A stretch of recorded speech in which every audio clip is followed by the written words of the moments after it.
gue cukup beruntung ketika menulis Suka Duka Tawa tuh udah di fase yang sangat dekat sangat sama bokap. Awalnya gue sangat ya maksudnya ini film kan proksi hubungan gue sama bokap. Yes, gitu. betul. Sampai akhirnya waktu itu kita sangat tidak dekat, sampai akhirnya di satu momentum kita jadi ngobrol banget dan dekat banget, dan di titik yang gue udah mulai berani menanyakan hal-hal kecil di hidupnya gitu, yang kayak misalkan kenapa sih pindah ke Jakarta, kenapa sih ngambil jurusan ini, kenapa sih, jadi detail banget, dan akhirnya bisa, gue nggak tahu gue bisa masuk ke dalam kayaknya nggak bakal bisa sih masuk ke dalam semua kepala bapak-bapak gitu, tapi setidaknya gue merasa gue bisa masuk ke dalam kepala bapak gue sih.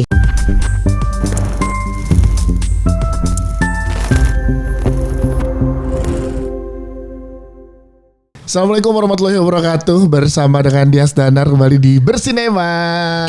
Bersama banget Bang Diasku. Aduh Bang, Achot Henry yang hari kita syuting, film pertamanya rilis. Selamat. Terima kasih Bang Dias. Gimana rasanya hari pertama nih?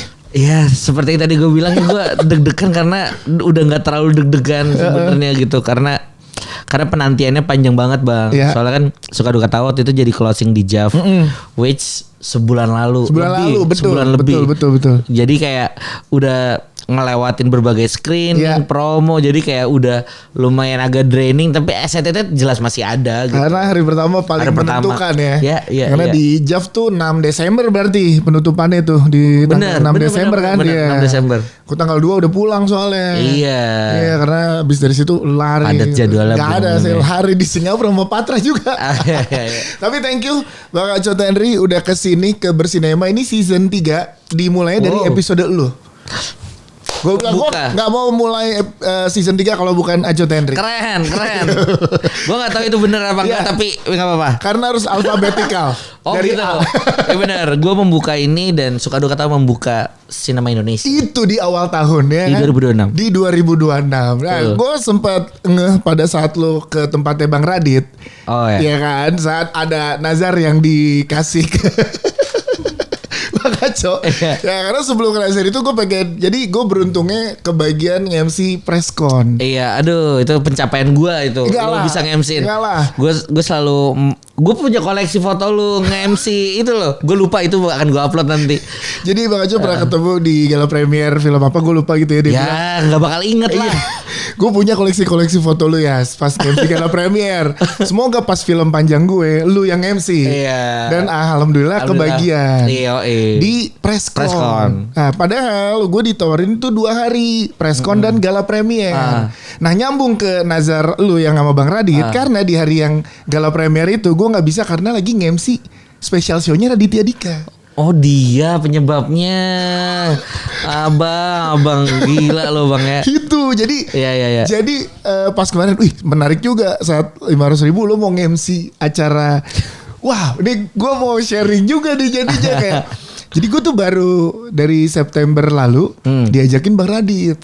MC special show-nya dia.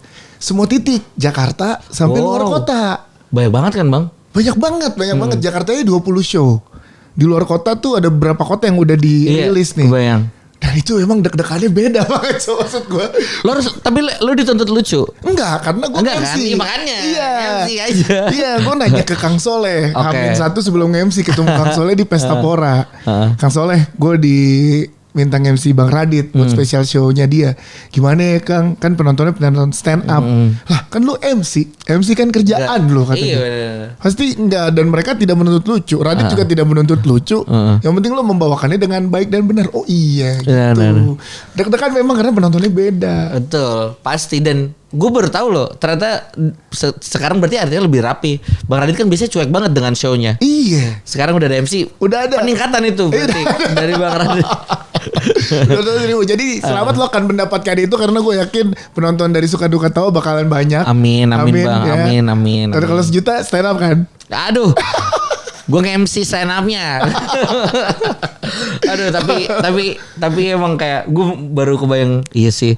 akan melakukan apapun demi sejuta gitu, maksudnya demi penonton sebanyak-banyaknya, kayaknya ayo deh stand up deh gue gitu. Tapi gini kan, ini mendapatkan pengakuan di seorang Aco Terry, namanya tuh udah wangi banget di industri perfilman. Bahkan sebelum film pertama lu diumumkan akan tayang dan akan produksi kan. Itu gimana rasanya? Gue pengen tahu dari seorang kreator yang wah ternyata gue udah dapet beberapa highlight nih dari beberapa temen yang percaya sama gue kalau gue bakal buat film panjang. Itu gimana sih? Ya rasanya itu juga buah dari kesabaran ya, maksudnya kalau dibilang kenapa baru bikin film panjang, sebenarnya kesempatannya bahkan ditarik 5 tahun ke belakang udah ada gitu. Cuma kayak selalu nunggu momentum yang pas kali ya. Belum rasanya selalu belum dapat cerita yang pas, partner produser yang pas, rumah produksi yang tepat gitu, kayaknya selalu belum tepat aja gitu momentumnya. Dan di fase itu akhirnya kayak memantaskan diri lah, maksudnya dengan musik video ngerjain, film pendek, ngerjain yang lain selalu dengan disiplin yang sangat ketat gitu. Maksudnya ya memang mempersiapkan diri untuk film panjang gitu. Jadinya nggak kerasa, alhamdulillah musik video yang gue bikin juga dapat penerimaan yang positif.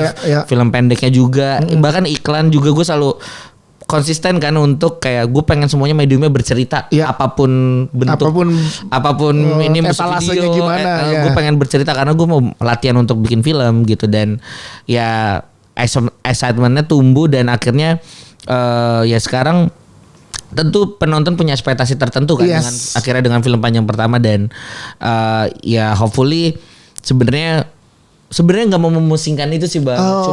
Cuma pada akhirnya gue juga bisa bilang kalian akan, apalagi kalau teman-teman yang ngikutin apa yang gue bikin, kayaknya kalian akan sangat merasakan apa yang gue bikin sebelumnya adalah ya wahana gue untuk mempersiapkan ini semua gitu. Jadi akan yang nonton film ini akan banyak menemukan, ini kan ada di musik videonya aja sebelumnya ya. Ini kan ada di filmnya aja ini gitu. Bahkan kemarin lo spill beberapa di Instagram kan, kayak ada adegannya Mas Wika dengan Rahel Amanda. Itu juga mirip adegannya. Itu memang udah lo planting berarti ya. Berarti saat ngebuat Suka Duka Tawa ini, lo berarti membuka file-file lama pada saat pembuatan musik video. Banget sih. Ya mau nggak mau kayaknya kayak Aco di hari ini kan bentuk pembelajaran dari sebelumnya gitu. Jadi banyak banget sih melihat kerjasama dengan banyak musisi atau filmmaker yang gue ajak kerjasama gitu. Jadi ya akan banyak ditemukan apa ya, kayak Easter egg seolah-olah kayak gitu mungkin kayak ini ada di sini nih gitu. Jadinya akan nyambung tuh kalau lo memperhatikan karya-karyanya, karena salah satu yang di highlight banget pada saat karya ya musik video itu udah pasti jadi banyak banget yang percaya, banyak banget yang pengennya. Bahkan ada isunya adalah kalau mau Aco Terry yang sutradarain musik video lo ngantrinya sampai 2028. Buset. Itu bener gak tuh? Enggak lah, kalau gue buat teman-teman musisi buat musik video itu sebenarnya gue malah pengennya mereka yang pitching ke gue, bukan timnya gitu. Jadi kayak pengennya mereka yang bukan pitching secara proper gitu. Gue pengen lo lah yang ngobrol ke gue apa yang pengen sampein, seperti apa lo melihat lagunya, seperti apa lo berharap musik videonya. Biasanya kalau yang datang langsung produsernya atau timnya itu bisa dibilang 90% pasti gue nggak mau sih. Nggak mau ya, karena yang lo lihat adalah kedekatan terhadap produknya ini. Yang paling tahu lagunya kan si band atau musisinya. Iya, dan gue tuh pengen banget berteman gitu sama lo juga. Gue nggak pengen ini jadi transaksional bisnis aja. Iya, makanya kayak banyak label-label gede yang datang. Nih kita punya kok budgetnya segini cok. Bukan perihal budget nih. Sorry. Ya budget penting tentu. Cuma ada yang lebih penting yang adalah menurut gue hubungan gue sama musisinya juga gitu. Karena pada akhirnya kayaknya harus trust banget deh ketika karena musik video kan rata-rata gue bikin kayak film pendek dan kadang ceritanya berbeda banget sama si lagunya gitu. Maksudnya gue mementingkan perasaannya, yang penting sama, ceritanya bisa beda. Nah itu tuh perlu trust besar juga dari musisinya gitu. Karena Jadi kalau musisinya juga nggak mau mengenal dan ngobrol sama gue, jadi kayaknya mendingan gak usah deh. Karena tujuannya udah jadi beda nih, purpose-nya sangat bukan musisinya sendiri yang approach gitu ya. Iya. Itu pun dengan film nggak? Kenapa berjodohnya baru? Bener banget Bang Dias. Baru beberapa tahun. Iya ya. Lu ngomong gini gue jadi baru ngeh. Iya bener juga ya posisi bagaimana menyikapi musik video dan ketika bikin film ini juga persis seperti itu. Ide filmnya udah ada cukup lama. Gua kebetulan sama Mas Ajis Dibio waktu itu udah mengembangkannya dan kita keliling ke beberapa studio gitu. Sampai akhirnya ngobrol sama Mas Angga, Mas Angga Sasongko Visinema gitu. Ketika ngobrol sama dia, yang dia tangkap tuh bukan wah ini komersial banget bisa dijual, tapi yang dia tangkap adalah Cok, ini tuh another proxy hubungan lo sama bokap kan gitu. Jadi dia malah melihat lebih dalam ke situ gitu. Gue tahu ini ceritanya sangat personal buat lo. Do it, kita akan support 100%. Gue nggak akan ganggu cerita lo mau develop seperti apa, lo mau lo mau milih siapa sebagai kru, mau sebagai cast. Gue beneran dibebasin 100% sama mereka. Ya akhirnya ini diproduksi bersama Beyond Studios, ya Visinema Group sama Spasi Moving Image dengan total kepercayaan yang sangat super lah dari mereka gitu. Karena akhirnya ini film debut gue Bang. Tapi bukan cuma gue, tapi mungkin 80% dari krunya tuh debut juga di sini. Untuk pertama kali juga. Wah. Ini karena tadi tuh yang klik akhirnya dari sisinya Mas Angga Sasongko adalah dia tahu ini personal ya. Benar. Buat lo ya. Benar, makanya yang buat gue jadi tersentuh juga as a filmmaker karena dia melihat itu gitu, bukan cuma ada lah studio-studio yang kayak ngelihatnya boleh nggak karakternya dijadiin cowok aja atau boleh nggak dibikinin grup dijadi grup aja cowok. Aduh. Iya. Nggak ada yang salah dengan itu. Nggak ada yang salah dengan itu. Tapi yang lu cari bukan yang seperti itu gitu ya. Jadi kan semua punya cara mainnya tapi jodohnya yang saling mengerti itu yang di mana nih yang paling fit untuk film pertama. Bener banget. Itu sih karena mungkin Mas Angga berproses bersamanya juga dari awal banget kan juga mungkin kayak teman-teman sinias yang lain kali dari keliling ke PH lain dulu. Betul banget. Iya dan Astrada gitu. Bener-bener dia cukup memahami proses gua dan kita udah kenal cukup lama gitu. Jadi Mas Angga udah cukup tahu Aco tuh ya forte-nya di mana, apa yang dia suka gitu. Dan film pertama kan pengennya sepersonal mungkin ya, apalagi untuk sutradara ya. Betul, makanya sangat beruntung lah ketemu sama Mas Angga juga. Ini menarik sih karena gue udah nonton. So, yang ini pada saat ini tayang ini udah pada saat episode ini tayang filmnya pun udah tayang. Gitu. Jadi ya gue boleh beberapa spill sedikit ya. Boleh dong. Dari karena menariknya buat gue adalah saat mengambil kita kan udah dengar tuh ini ceritain tentang apa sih, ini gimana sih gitu dengan judul internasionalnya kan komedi buddy gitu, mengambil dunia yang stand up komedi ini kan dekat banget dengan kita pertemanan kita stand up komedi gitu ya dan boleh kok ini next bintang tamu jadi bebas lah kita. Gue nonton. Di bersedia mah santai gini Mas. Ayo nongkrong. Bentar ya Mas. Silakan. Sebelum lanjut gue masih punya utang ya gue nanyain kan. Astagfirullah. Nah, iya aman. Apa itu utangnya? Apakah terkait raket padel? Iya betul. Aman. Jadi di film ini menariknya adalah gue lihat yang lo ambil dalam adalah riset tentang industri stand up juga. Nah itu gimana? Apa emang udah dari awal ngeplantingnya gue pengennya emang berangkatnya karakter tawa nih dari industri stand up nih? Atau lo berubah di tengah perjalanan gitu? Sebenarnya dari awal udah tahu bakal karakternya tuh stand up gitu dan ya kecintaan terhadap stand up sendiri memang udah lama banget gitu dari awal 2013 mungkin stand up comedy lupa deh Suci pertama ada tuh langsung kayak cita-cita gue pengen banget deh syuting one day sama Bang Rian kan dia juara terus sama siapa teman-teman stand up gitu dan akhirnya makanya selalu tertarik gimana ya mereka bikin materi karena gue gue ngerasa nyobain banyak hal gitu maksudnya kayak apalagi di IKJ dipaksa memang untuk bisa ikut nari ikut teateran gitu jadi mencoba semuanya tapi stand up tuh kayak another monster parah sih kayak gue pikir ini nih sama aja kalian nulis gitu ya udah coba nulis tapi pas deliverynya totally different sih jadi kayak emang another different jungle aja sih gitu dan salut sih sama teman-teman stand up komedian ya. Iya makanya gue bilang lewat proses suka duka tawa ini malah bikin gue kayak semakin respect sama teman-teman stand up gitu kayak lo berani berdiri di atas panggungnya Iya. aja tuh udah keren sih. Terlepas dari lucu atau enggak udahlah. Cuma lo berani aja udah keren gitu. Dan buat gue ya stand up comedy itu sesuatu yang kayak beyond lagi. Iya. Beyond studio juga. Nah, bener juga ya. Masuk juga sekalian. Jadi kayak tahu oh gini ya teman-teman yang berangkat dari komunitas, gambarannya tuh nyata Iya. banget gitu. Gue lupa siapa yang bilang ya, Panji kalau nggak salah Iya, yang Bang bilang Panji, Bang kayaknya Panji. ini tuh lo yang lo ambil atmosfernya tuh beneran community vibes gitu. Iya, iya. Yang memang seperti kayak lu emang udah tahu lama tentang industri stand up comedy. Karena banyak dibantuin sama teman-teman stand up juga kan gitu. Selain memang ada yang bantuin buat nulis materi stand up-nya, ada Ya. Bang Dani Bella dan Aci, tapi juga yang terlibat di film ini kan juga banyak stand up komedian gitu. betul. Tim ABG, Bang Arif Brata, Bintang Emon, Bang Gilbas, Gilbas. Belum Cing lagi Abdel. yang cameo ya ada Cing Abdel, Bang Panji gitu. Jadi mereka juga sangat membantu prosesnya sih ngejagain realitasnya gitu. Makanya gue constantly juga kayak bener gak sih kayak gini gambaran Iya. setnya, selalu update ke mereka ketika kita persiapan. Ya ini juga melihat kalau gue ngacaknya ya dari karakternya Tawa di situ ya, apa yang ada di atas panggung lo bisa menghibur orang, ternyata yang paling butuh dihibur adalah diri lo sendiri tuh.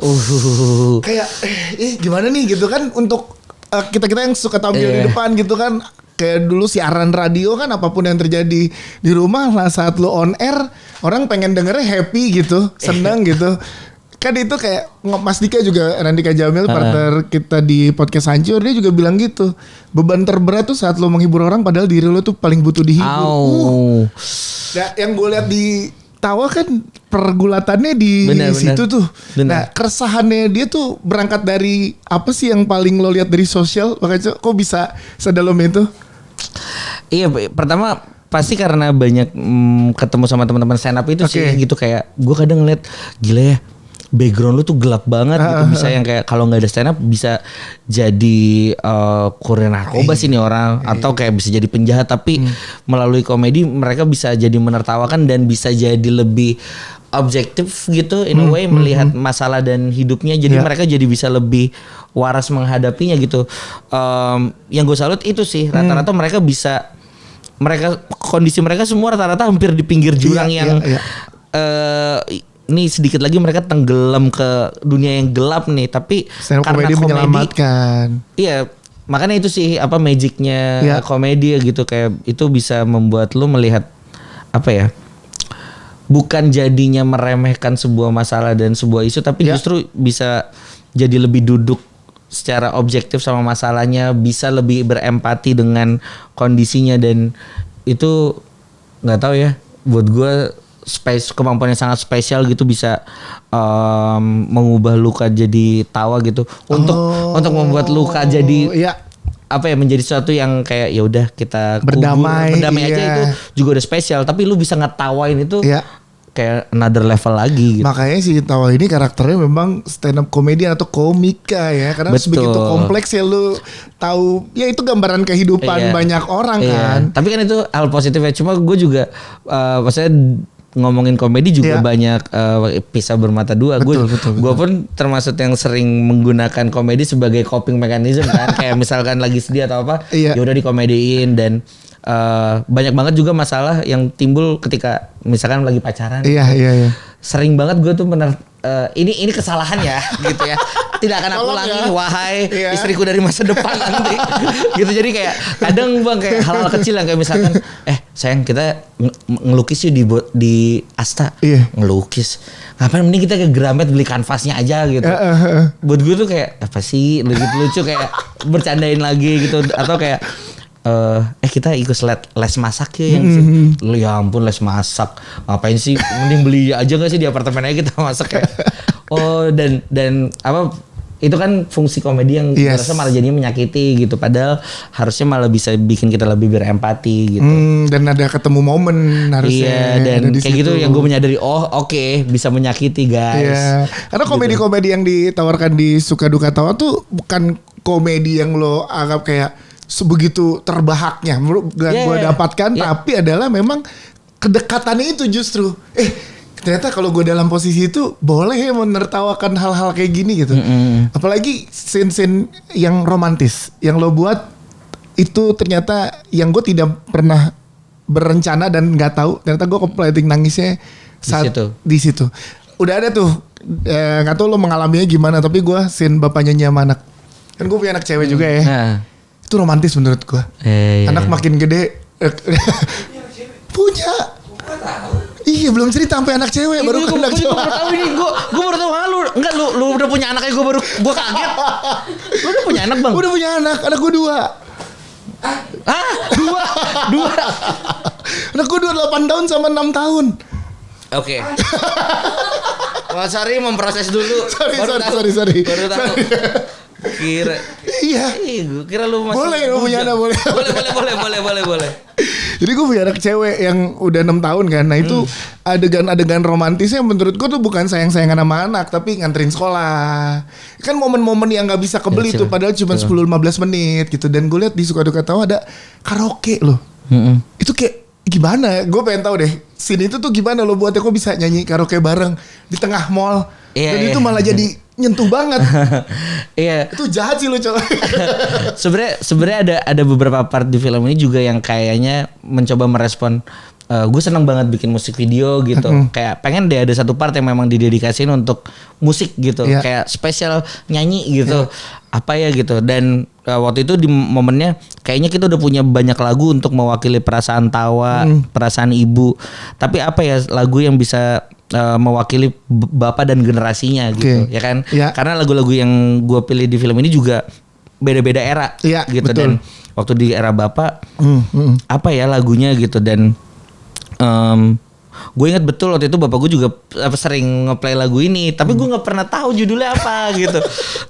Sampai waktu itu ya dia acara temen, iya lagu ini nih KKEB, karena aku tahu engkau begitu. Dan kayaknya waktu itu scene-nya pas banget juga gitu.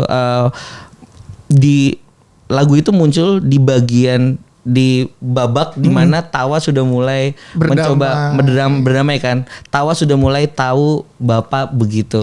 Bapak tahu Tawa begitu. Jadi karena ku tahu engkau begitu. Yes.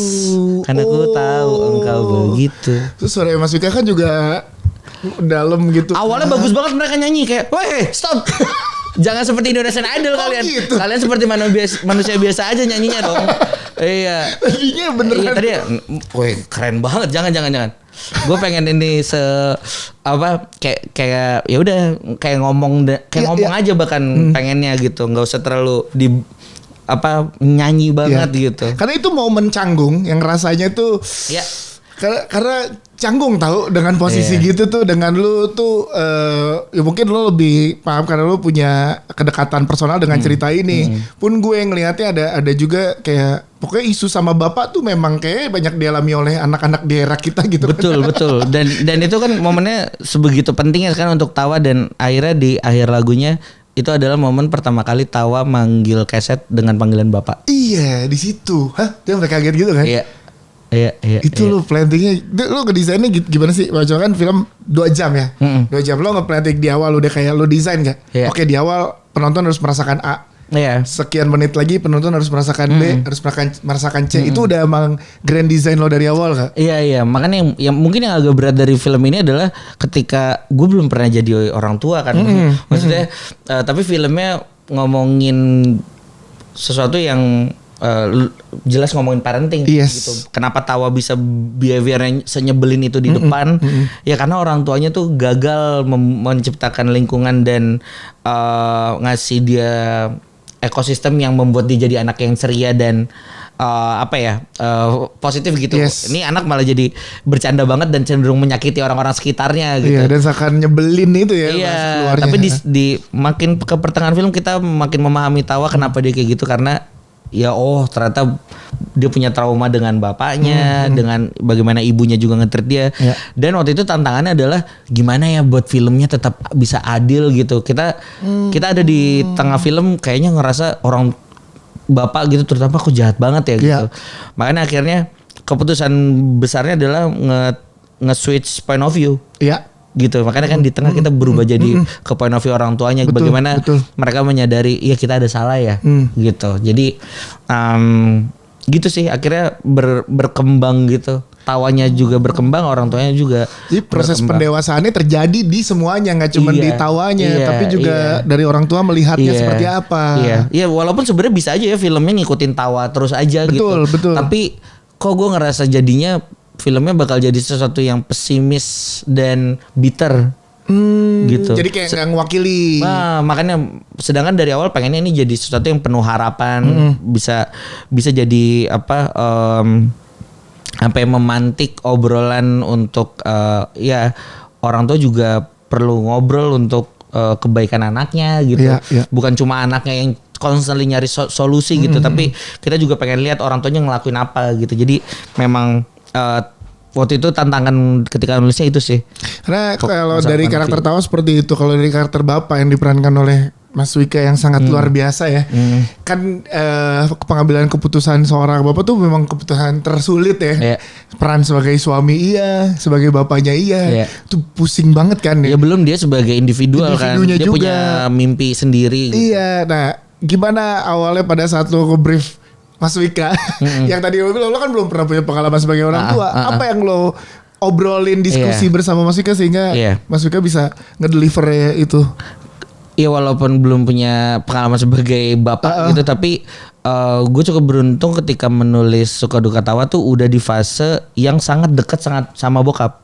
Oh. Awalnya gue sangat ya maksudnya ini film kan proksi hubungan gue sama bokap. Yes, sebenarnya gitu. betul.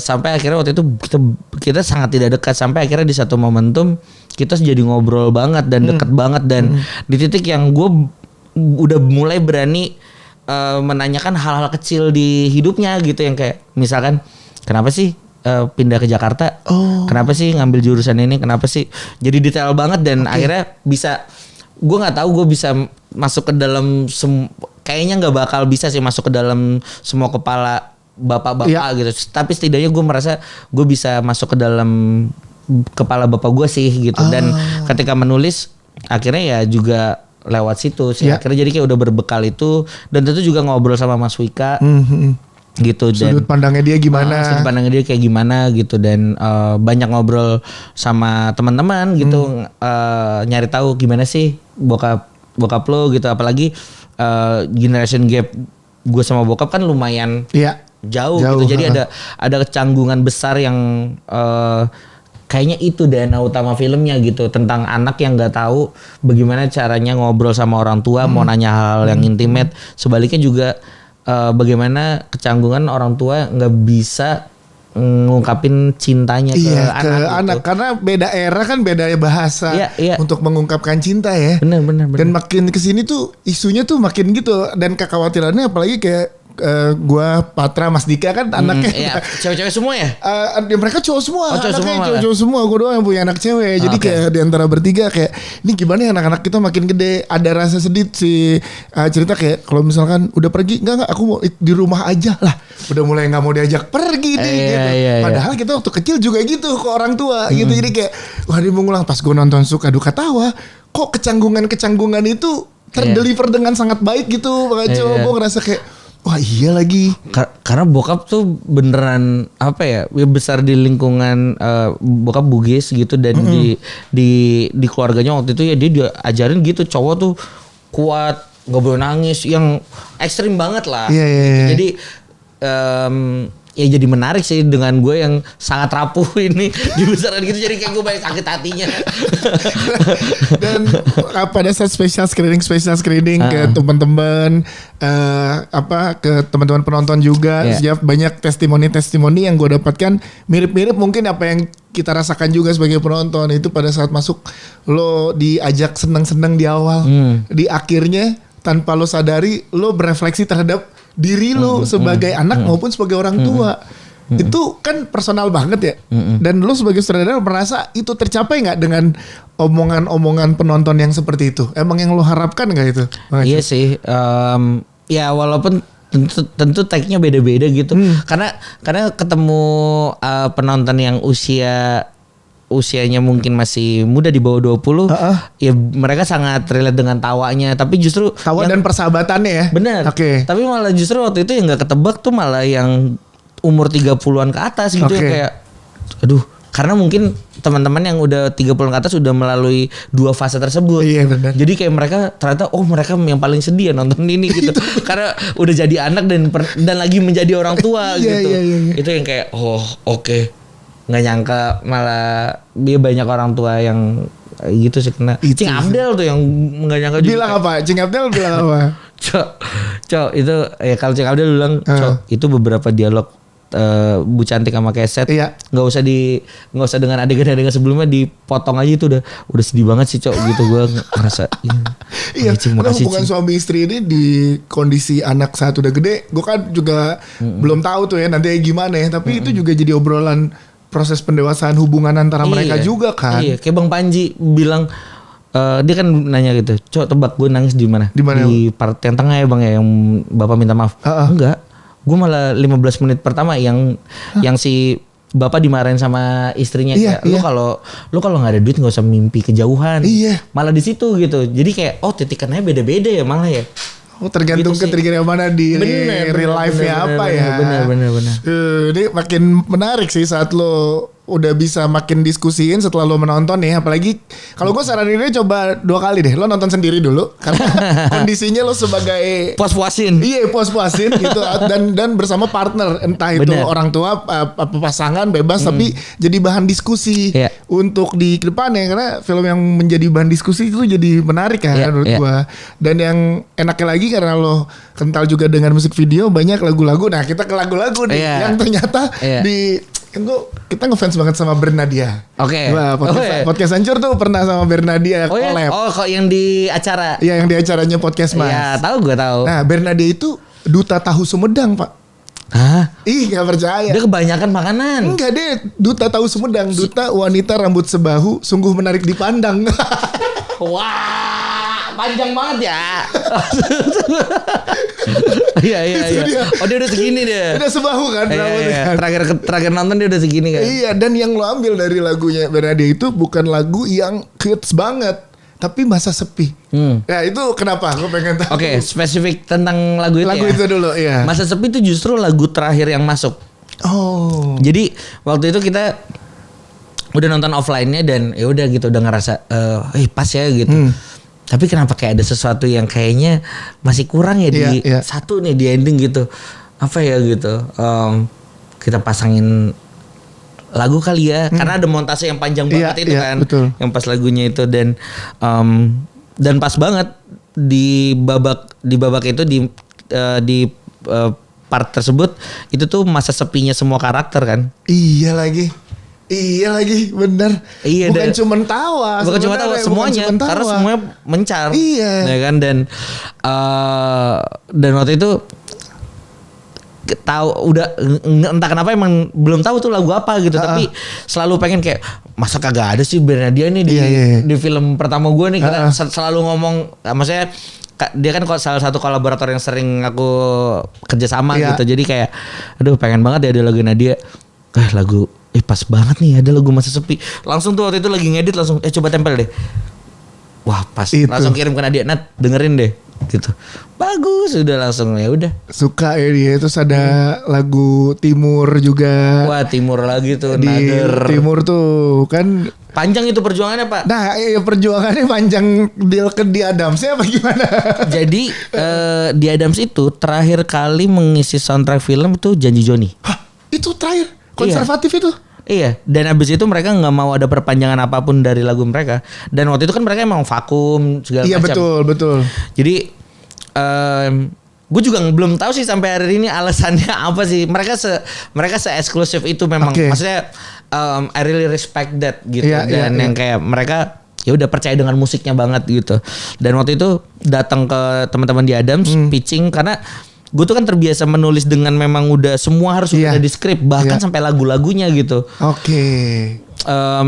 gue pengen lagu di Adams nih gue pitching ke teman-teman di Adams semuanya gitu Iya. di basecamp mereka dan responnya adalah tapi kami nggak ada niat memanjangkan lagu ini ke medium apapun sih ditolak Pertama kali ditolak. Sebenarnya bukan ditolak sih, lebih kayak sebenarnya ini lagunya personal banget Timur. Timur tuh nama anaknya Mas Aryo. Mas Aryo betul. Yang nulis Mas Aryo dan Mas Hasif. Hasif ya. Mas Hasif udah ngasih izin, si kacau. Tapi Mas Aryo ngerasa ini sesuatu yang personal banget buat dia dan gue juga respect itu. Jadi waktu jawabannya dari mereka kayak gitu, oke. Mas, tapi boleh nggak gue syuting dulu? Nanti gue edit, gue tempel lagunya. Ntar baru lu nonton lagi. dulu. Kalau lu suka kita go. Kalau enggak apa-apa. Gitu. Oke. Kekeh nih ya, karena lu udah kepengen banget. Makanya di skrip Suka Duka Tawa ada tulisannya lagu Timur. Masih ada tuh. Gitu. Terus spesifik. Udah ngedit segala macam. Nontonlah di kantor Visinema. Semua personil di Adams dan krunya datang. Karena sebelum manggung. Semua nonton. Baru menit berapa gitu si Mas Aryo sama Mas Ale sama Bang Kiting gitu mereka udah nangis kan. Wah, gue tatapan sama produser gue. Bisa nih. Pas lagu terus ya udah nambah terus dan mereka excited banget itu. Beneran gak ada yang ke toilet atau apa. 2 jam filmnya gitu dan mereka betah nonton dan sampai akhirnya lagu Timur muncul di part itu. Gue bisa melihat mereka happy gitu, happy dan selesai nonton lampu nyala langsung Mas Aryo. Ayo Cok, go. Salaman langsung setelah menonton. Gila itu rasanya kayak tamat film. Kayak udah selesai tayang dapat berjuta-juta penonton itu. Gile, ternyata ada perjuangan di situnya juga. Iya dan makanya di situ kayak wah gila. Dan kerennya di Adams pendapatan mereka dari film ini juga disumbangin ke Pita Kuning. Kayak ini yayasan yang juga ada Bang Panji juga tuh. Yayasan anak-anak ini kanker ya. Iya. Dan kita rencananya mau nobar sama mereka ya. Jadi semuanya dialihkan ke situ. Keren banget, makanya mereka gila. Makin respect lagi gue. Makin respect ya. Karena kan lagu di Adams itu banyak yang suka karena relate dengan banyak ya nggak Gen Z doang, millennials apalagi tahu kalau lagu itu tentang nama anaknya, terus dibalik Timur dibalik rumit gitu kan. Iya dan selama ini kalau di festival biasanya lagu Timur tuh cenderungnya nempel sama orang-orang pasangan pacaran gitu. Tapi karena gue waktu itu udah temenan sama Mas Asif, gue tuh tahu dia nulis buat kembarannya. Oh gitu. Iya buat adeknya. Mas Asif tuh punya kembaran. Iya. Bukan enggak kembaran identik sih, cuma kayak punya adek yang dia nulis buat adiknya. Terus gue langsung kayak tambah sedih pas dengerin. Iya ya pas banget. Terus pas dengerin lagu itu jadi gak sama lagi gitu. Gue jadi ngebayangin lagu ini buat orang tua juga bisa ya. Ke anak gitu, doa orang tua ke anak gitu. Dan bahkan Mas Aryo nulisnya waktu lagi mangku anaknya. Cuma kan orang nangkepnya kan emang lagunya romantis banget buat pasangan. Tapi sebenarnya namun tiap ku dengar namamu itu buat anak. Terbayang masa depanku itu sih. Iya. Aku tak bisa menjanjikan surga. Itu makanya liriknya, musiknya juga penuh harap gitu kan, kayak uplifting banget. Liriknya juga pas banget dengan konteks filmnya gitu. Jadi rasanya nggak ada lagu yang lebih tepat sih waktu itu gitu. Itu kuat-kuat banget lagunya. Plus ada Delantis juga ya dengan Delantis, Bunga Maaf. Kalau itu mah udah ya Gen Z udah akrab dengan banyak klip-klip Gen Z yang dibuat sama mereka di TikTok dengan potongan-potongan adegan-adegannya. Di sini dikasihnya begitu. Bunga Maaf. Gila. Delantis. Mantap sih Bang Eco. Jadi kongres sekali lagi buat tayangnya anak pertama, film panjang nih anak pertama ya berarti kan. Jadi kita tunggu berarti setelah ini udah lagi tayang di seluruh bioskop di Indonesia. Langsung ke bioskop. Yang belum nonton. Ini langsung nih Bang Eco, langsung ke bioskop dari sini langsung. Suka Duka Tawa dari 8 Januari udah tayang. Nextnya kalau ada yang boleh di-spill, apa yang akan lo kerjakan? Next film panjang kah atau yang terdekat dulu ya? Yang terdekat musik video dulu atau series lagi? Turnamen padel sinema. Yang terdekat adalah musik video dari salah satu artis yang tadi kita omongin. Siapakah itu? Tunggu nanti. Wah ini bikin masalah. Kalau tentang musik-musik lagi mainnya ke podcast hancur ya. Iya dong. Tapi next movie main lagi ke Bersinema. Thank you banget Wah Eco Henry. Thank you. Sampai ketemu di episode berikutnya. Dah.